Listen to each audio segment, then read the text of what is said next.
Hello, Eric Browning Cosplay here, writing for cosplayforall.com. I guess videoing for cosplayforall.com. This video is actually kind of a not really two-parted, but it was filmed in two segments. I'm going to talk to you about measuring things on screen. Adam Savage has done this in Mythbusters. I'll just show you briefly here how to do it. The biggest trick of finding anything in a picture, like you want to find the size of that strap, or you want to find the size of these dots, or how long these pieces are, or the spacing between these little cuts, the trick is finding a known size.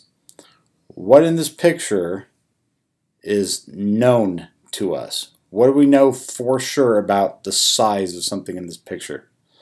I'll give you a little clue. It's right there, the eyeball. Okay, the eyeball, the iris specifically, you can actually take a line, and we know that from here to here, right across the eyeball, is about 11 to 14 millimeters in diameter for most people. So here we're going to have 11 to 14 millimeters is equal to about 54 pixels. Okay, so about 54 pixels equals that thing. Well, by using that same measurement now, 54 equals, we'll just go in the middle and say it's like 12 or so. If you take that and then you measure the diameter of one of these, you go down and measure the size of this dot. We're going to try and do it in perspective here.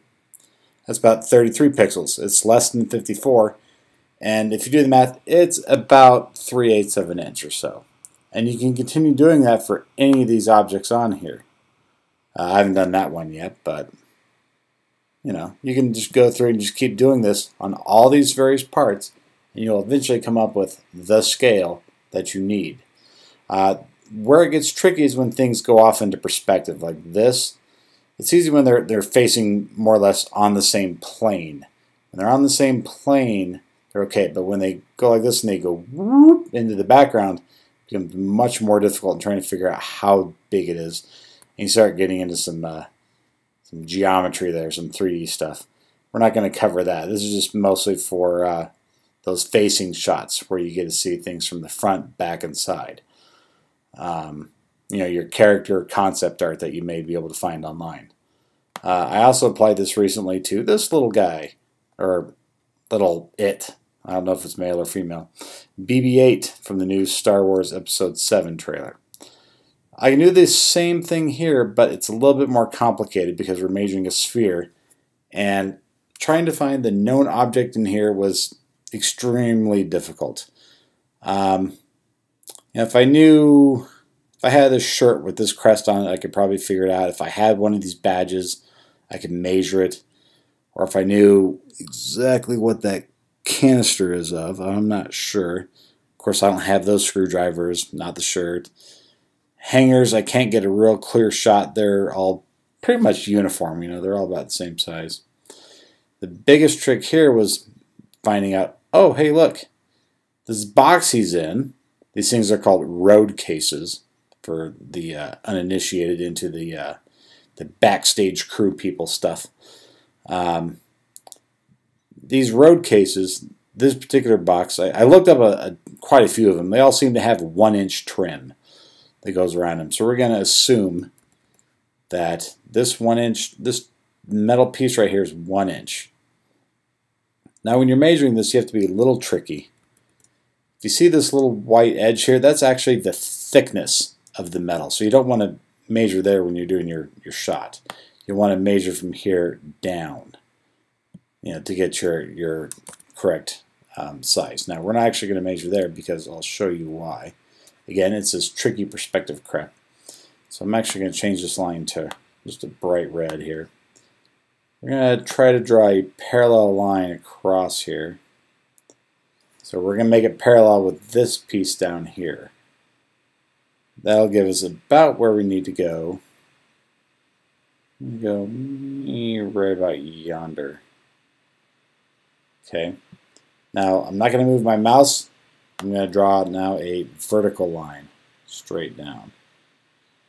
Okay, just like that, just so I know where that is in space, because this is vertical right here, this corner. Basically what I'm doing is I'm establishing a plane through this box. And now if you were to zoom in, you measure about from right there. Again, you don't want the thickness in the middle. Get down to about the bottom. Get about 30 pixels or so. Okay. And go up here. Oops, go back here. You're going to measure BB-8. Now, some of it's kind of hard to tell because it's lost in shadows here. With Photoshop and a lot of other photo editors, you can adjust the levels, which is the lightness to darkness of the let's see, let's go back here.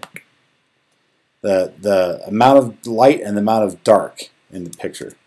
So when you get this, these are the shadows. So if you zork this way up, things get darker.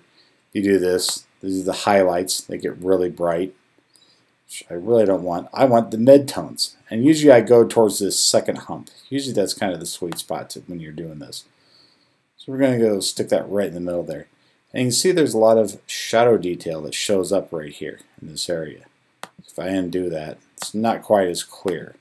Basically, it's called blowing out the image. We're going to blow it out a bit so we can see what's inside. Now, here's the other trick. We're measuring a sphere, right? Well, I could just take it and draw a line right across. End up with 529 pixels.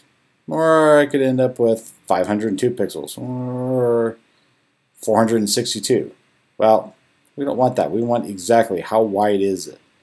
Okay, so instead of doing that, we're going to draw a tangent, a small line that goes from edge to edge, right yonder, like that. Actually, wait a sec. I did this last time when I tried to do this video the first time. I'm actually going to get a 45-degree tangent.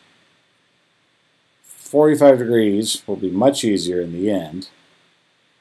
Because what we'll do is we're going to find the midpoint of this line and then draw a line perpendicular to it, so 90 degrees apart. So the middle is right there. Okay, I'm going to zoom in. I'm just going to put another line right here. Oops. What I'm doing right here, this is called transform. Transform is a tool that will give you a bounding box around it. It also gives you the midpoint, which you can see is that little X right there, a little pair of crosshairs. I'm actually just going to hit return and get rid of that. I'm going to drop just a line right across that at a 45, just so I know where to go when I zoom out. Okay, so I'm not going to go up here. This looks to be about the spot. And we're going to draw a line from here down through there. Oops. Not quite over far enough. A little tricky. Oh, I did it again. Alright, let's go up a little bit more. Oh geez, you can't win. Try it right there. There we go, right down the middle. Okay, so we're going to measure that out here. The body right to the edge there. We end up with 534-ish pixels. So we were at about 30 before. If you do the math, 534 divided by 30, you get about 17.8 inches. So it's probably safe to assume that he's somewhere between 17 and 18 inches. I'd probably say 18 inches just because it's a nice round number. That's how you measure something like that. Now that's the diameter of BB-8 here. So if you're shopping for like a sphere, like a polycarbonate sphere or an acrylic sphere, you'll want like an 18-inch diameter sphere, so it's a ball. Then you can put all your goodies on the inside. Something else you can do is, this is the cod piece for my Zod costume, General Zod from Man of Steel. The cod piece is the part that fits right over your crotch. I thought this was kind of a good way to show you guys. I took a picture of the cod off of the model, which I knew was 1/6 scale, and then I traced it, more or less. I traced all the things here. Now, knowing the scale, I can measure between any 2 points, like from this little point to this little point, or this corner to this corner, or any of these others, and know exactly how big to make that when I print it out. And then I just scale it up to the right size, print it out on a few sheets of paper. If it's too big for that, you can piece it together. You know, you just cut it down and then stick it together with tape and cut out the whole shape. And you can scale up any object to what you need. Then, of course, I did these in colors because I needed one in, these were the layers of materials I was going to put on top of the base. So this blue section was a piece underneath, that piece was a section underneath.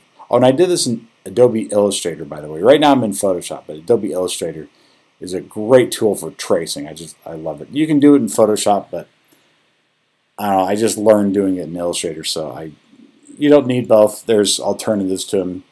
You can do a little research for alternatives to Illustrator. And then you can also do this for just recording the model. So I just took a straight up pair of digital calipers, which I'll show you here a little bit later, and I started measuring things. So I knew 1/6 scale, that this piece, you take that number, do an exact measurement in millimeters, times it by 6, I end up with 345.6 millimeters. Obviously, you know, the 0.6 really isn't important. I did it for my own anal reasons, you know, just to be super exact, not really important. But a lot of these other parts are important for establishing the right perspective. You know, I knew how much reveal was done by this plate. These two plates are the same. These two plates are the same. You can come up with the angle. You know, I took a straight-on picture of this too, so I could get that angle and then come up with a piece that was hidden behind here. You know, just so I could stick it on there. Actually, I made it more like a diamond shape in the end. I also took a straight-on picture of this lower plate and traced out the shapes in Illustrator, and then I recreated them in a piece of Warbler. Same thing with this little medallion here. There's also one on the knee, which you can't really see. They're right here. But I was able to measure these, and then using a 3D program, using a 123D design. Actually, it's not really 3Ds. It's 123 design. They're kind of tricky about that. It's by Autodesk. It's free, totally free program. You can download that and then make a 3D model of your object. These pieces are 3D printed. All these little silver slats are 3D printed, and this little medallion down here was 3D printed on my Zod costume. Mainly because I didn't want to make 14 million of these. There's a few hundred of these on the costume. On the legs, the chest, and then the arms and back, which you don't see. But those are really the only 3D printed pieces I have on Zod. So the rest is all done with measurements, all cutting it out, one piece by another, you know, each piece, layering them together, and then coming up with my physical costume piece. You can see again here I did it on this. Now I wrote here plus curve, so I knew from here to here, you know, the tangent is about this plus some width for the curve. You also can measure it from the top. And when I first did these, I made these more like a Gothic arch, which is a pointed arch, you know, like a Gothic cathedral. And then, when in fact, these are actually spherical. So it turns out you can put a ball on the inside of each one of those little ribs. That was a hard lesson to learn because I wasted some Warbler doing that, which I was not happy about. But again, you can, you know, I peeled it all apart and I used the scraps for other stuff.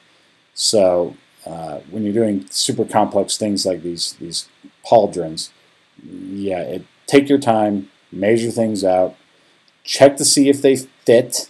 You know, work on one thing at a time. Don't work on both of these at the same time. You know, I got my chest piece done, and then I did my other part here. All right, on to the next section where I show you how to measure physically with a pair of digital calipers, which is along these same lines. All right, I'll be right back. Continuing on our topic of scaling up models, one thing I like to do is use a pair of digital calipers. These are just some inexpensive ones I got from Harbor Freight. They actually have a new model now. It's got a gray body instead of a black body. These are used to measure stuff on the outside or on the inside, if you're like measuring the inside of a pipe or some other item. Or if you need to get to a hard to reach place, you can sometimes use these. The distance is going to be between here, between the points, or here between, the inside edge of these jaws. So now I do everything in the metric system for my scaling because it's so much easier. It also helps to have a model where you know the scale. This is my General Zod from DC Comics. This is a 1/6 scale model, so 1/6. That means every measurement you take, you multiply by 6 to get the actual size. So by measuring, like if we measure the crest from here, let's go from here to here, we have about 37.73 millimeters. If we take out the old handy dandy calculator, because it's very quick to do, we're going to take, let's see, where is that? I have way too many apps on my phone. Calculator, where are you? Oh, there you are. We take 37.73 and times it by 6.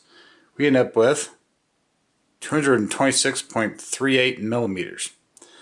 Because it's a metric system, it's base 10, which means you can move the decimal point one way this way to get it into centimeters. So it's really 22.6 centimeters,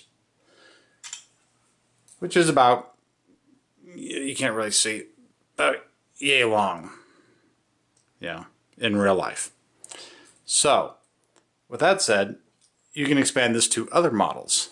So if we get rid of Zod here, this is a 1/5 scale model of a Stargate Jaffa that I got off of eBay. Here's the helmet. It's not painted. It's a resin cast. It's not that good, but it gave me one important thing. The Horus head here, the Egyptian god Horus. So here's that head. I was looking for a scale to scale up a drawing. What I was able to do was take this item and measure from the tip of the beak, the edge of that little plate right there, just like that. And that gave me a measurement I was able to use to scale up the drawing, because the drawing also has the same little thing. I'll insert a picture of the drawing, hopefully here. You can see that the head of the Horus is the same, and I'm able to use that to scale up other parts of the costume. I hope you enjoyed watching this video. Come back to Cosplay for All or my YouTube channel, and we will, which is Eric Browning Cosplay. You can find me anywhere. Facebook is especially nice, Eric Browning Cosplay there. And tune in later for more.